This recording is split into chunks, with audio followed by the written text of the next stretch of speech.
प्रजापति महासभा के तत्वाधान में जो हमारे राष्ट्रीय स्तरीय प्रजापति उत्थान और राजनीतिक भागीदारी हिस्सेदारी और राष्ट्रीय संयुक्त संयोजक मंडल पर जो हमारा विचार होना है, ये आज का ये मुख्य प्रस्ताव है कि सभी संगठन मिलकर एक ऐसा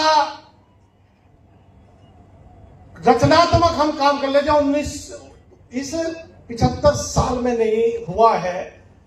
और इस अमृत महोत्सव के चलते हुए अगर हम आज कोई यहाँ से ठोस निर्णय लेकर चले जाए, उसी के लिए मैं इसमें आज के इस कार्यक्रम को आगे बढ़ाता हूँ। हमारे प्रदेश के प्रदेश अध्यक्ष सभी का आभार और धन्यवाद करते हुए सूक्ष्म तरीके से ये आप अपने विचार यहीं से जहां हो आज के इस एकीकरण कार्यक्रम में पधारे सभी प्रदेश के, चाहे वो उत्तर प्रदेश के विभिन्न जिलों से पधारे लोग हों, चाहे वो दिल्ली, उत्तराखंड या अन्य प्रदेश से पधारे हुए सभी प्रजापति समाज के विभिन्न संगठनों और राजनीतिक संगठनों के प्रजापति समाज के स्वजातीय बंधुओं, आपका इस कार्यक्रम में, चूंकि उत्तर प्रदेश में ही है मेरठ, उत्तर प्रदेश के प्रदेश अध्यक्ष होने के नाते सभी का इस प्रदेश में हार्दिक स्वागत, वंदन, अभिनंदन करता हूं। जैसा थोड़ी देर पहले मैं बता रहा था, उसी बात को मैं आगे बढ़ाना चाहूंगा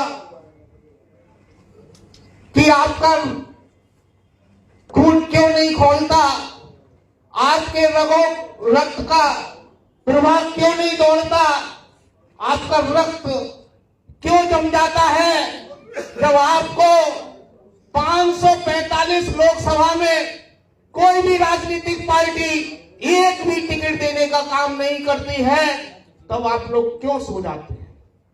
ये सोचने की बात है। 403 विधानसभा है, उन 403 विधानसभा में 2 या 3 टिकट से ज्यादा कोई राजनीतिक पार्टी देने का काम नहीं करती है, तब आप लोगों के खून में ज्वाला क्यों नहीं आती है? हाँ, ज्वाला आ जाती है। अगर आपका भाई आपकी मेड़ काट देता है तो ज्वाला आ जाती है। हाँ, ज्वाला आ जाती है जब आपका भाई एक ईंट तोड़ देता है तब ज्वाला आ जाती है। ज्वाला आ जाती है जब हमारी हिस्सेदारी और भागीदारी परिवार से होती है, तब तो ज्वाला फूट जाती है। अपने भाई पर तो हम अपनी गुस्सा उतार देते हैं, लेकिन जो हक अधिकार हमें राजनीतिक हिस्सेदारी से मिलेगा, उस हिस्सेदारी पर आप लोगों का खून क्यों नहीं खोलता?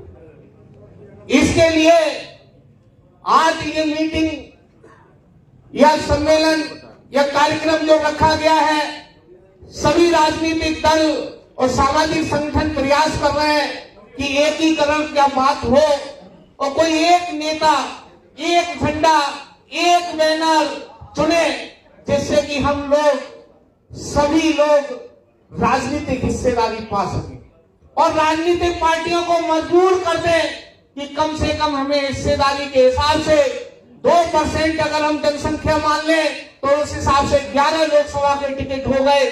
11 ना तो कम से कम 5-6 टिकट देने का हर राजनीतिक पार्टी कार्य करे, इतनी हम मजबूरी के साथ उनको कर दें।